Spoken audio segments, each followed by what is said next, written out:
Hello, Internet. I didn't see you there, Internet. Man, this shoe is the best. Oh, hello? My name is Justin James with Tactics Boardshop, showing you the new Emerica Indicator Low shoe. Very basic design. Emerica stepping into the rubber toe cap game. Shoe, I think, looks sick. Right off the bat, super minimal, pretty thin. Just feeling it, feels definitely like low impact. The side paneling it's all canvas around the whole back. They do put a suede section for the ollie area, which is the top of the shoe and both side panels. I mean, there's no real big tech features, but a couple of the first noticeable things are, other than the rubber toe cap, they added a lot of stitching in all the key areas. So the panel right here has like 8 stitch lines there. And then the stitch line for this panel originally had 3. So everything got like a lot of stitching. So for it being just canvas and suede, feels like one layer. Everything seemed like it was stitched together really well. Putting on the shoe, it's a little bit narrower. The last pair of shoes I was skating was the Hsu G6, which is fairly wide, I'd say. This one feels a little bit tighter, but since it's so thin, it did a really good job of squeezing my foot. I'd say it probably took me 20 minutes to break it in. There's really not too much crazy tech in here, so broke in pretty fast.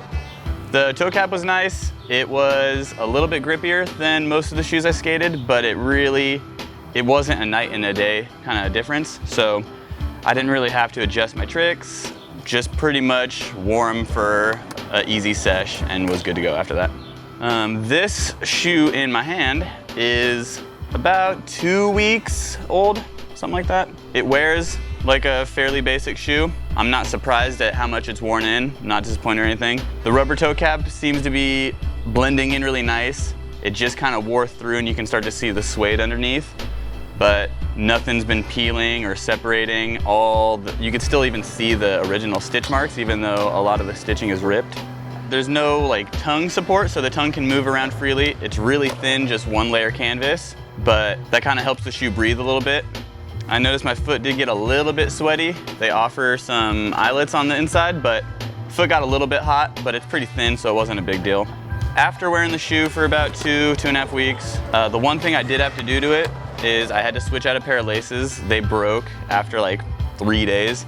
And then I did pack out the insole. So I ended up taking the insole out and I put in the G6 insole from the Hsu Lows. I stuck the G6 insole in there and they are awesome. Just felt a little bit better jumping down stuff, but I was jumping down the 8 stair at the park a little bit before I switched out the insole, so for being so thin, they're really not that bad for jumping down stuff, but your feet are gonna be bummed at the end of the day. Overall grip is good. The bottom tread did really well. It's not even really wearing out as much as the side is, which I've seen happen before, so good grip. Seems like it's lasting pretty well. The shoe does break down a little bit faster than the other Emericas I've skated, but it's pretty minimal, so I kind of expected that. Otherwise, it's performed really well. I'm digging it so far, and I'm pretty anxious for them to come out so I can get a second pair. My name's Justin James, showing you Emerica's new Indicator Low shoe. If this looks interesting, check it out on tactics.com.